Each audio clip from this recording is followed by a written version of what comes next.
Hello, we are senior athletic training students from Florida Gulf Coast University, and today we're going to be talking about concussions. So many of you might have heard about concussions before, and so hopefully we're just going to fill in some gaps in knowledge or maybe introduce you to what exactly a concussion is. So, a concussion, in simple terms, is a traumatic brain injury. Usually results from some kind of blunt force trauma to the head, neck, or shoulders, and it causes the brain inside of the skull to twist around or hit the side of the skull, and it causes swelling and bruising and damage basically to the brain. So just as you might twist your ankle and it's swollen up a little bit, you really can't walk on it too well, can't use it right the same as you did before. The same thing happens to your brain. So you can get the impact. It swells up a little bit, and you're not really able to use your brain as much, or at least as well, until you're able to recover from that injury.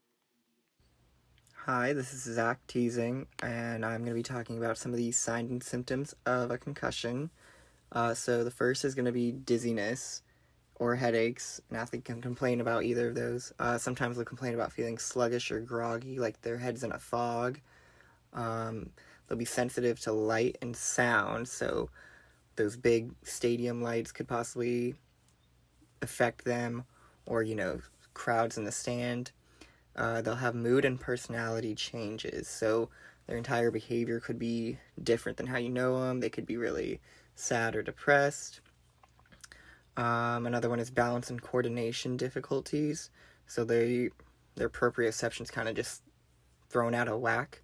They can have vision problems, and then confusion, concentration, or memory problems, which can be apparent during schooling, testing, just regular conversations with the athlete. Now discussing red flags for concussions, immediate emergency care warranted. Um, some of these red flags include fluid coming from ears or eyes, large dark circles under the eyes, bruising behind the ears, one pupil larger than the other, loss of consciousness, vomiting, convulsions or seizures, slurred speech, and decreased coordination. Other red flags can include change of level of consciousness. They don't recognize people or places. A headache that worsens, usually with activity or if they're on their phone even or just thinking. Increased confusion or irritability. If you see them that they're more moody than they usually are, they look very drowsy or can't be wakened. They tend to be in their own place for a while. They zone out. Neck pain or just tenderness around the neck. Repeated vomiting. Usually, one subtleness that could come is the usual behavioral change. They're just acting different or just slightly different than they usually are, or like weakness in the arms or legs. That's more of a immediate, but that can be later on. These usually are red flags and require immediate shipping to the ER to rule out any fracture or bleeding in the head, hematoma, because these are usually major signs of a concussion that needs to be dealt with immediately, or else they have very serious consequences. It's the parents' job to see the status of their child or athlete. After the game, they go home. You can recognize is there any behavioral change or is there anything different going on about them. Um, you can ask them how they feel. These are usually things that you must be aware of, so you can dealt with appropriately. ER usually would be in charge of the like the like the obvious things, like if they see any deformity or if any fracture or if hematoma going on. Usually they handle those aspects of a concussion. It's usually the job of your primary care physicians to follow up on for these extra symptoms or red flags, that can be dealt with. These are just a few steps. It's important for the parents to know the red flags, because this is their child. Um, they must be aware, because these are usually dangerous symptoms that can occur, and the sooner you are aware of them and the sooner that you get treated, the less of an impact it can have on a child. And so, as mentioned, it's important for them to recognize and to act accordingly to save, save a child's life, or just to be there, because concussions can be very scary if they're not dealt with appropriately. So, Hi, everyone. My name is Ashley Lamond, and I will be talking to you today about proper fitting equipment. So, as parents, what you can do in order to protect your children from concussions through their equipment is to first always have a helmet, because helmets reduce the total momentum of a hit transferred to the head, which will decrease the chances of a concussion. Also, make sure the helmet is approved by a credible source association. So you have No Ski, which is usually used for football helmets and lacrosse helmets. You have Heck, which is associated with hockey, and then ASTM, which is associated with other sports such as like biking and cycling and things like that. Also, make sure that a thicker foam pad is inside the helmet, because a gel pad will basically compress if the individual is in a collision, and then it won't provide as much stability as a thicker pad would. Also, make sure that the helmet fits snugly around the individual's head. So if there's chin straps, make sure those are snug but comfortable. And also, if there is or also if just the general helmet is moving around, that wouldn't be necessarily safe. So make sure the helmet is snug whenever the head is moving around, and that the helmet only comes off if the individual wants the helmet to come off. Additionally, mouth guards are very important in order to decrease chances of a concussion, because it helps to dissipate the forces from the head, from the jaw, away from the head.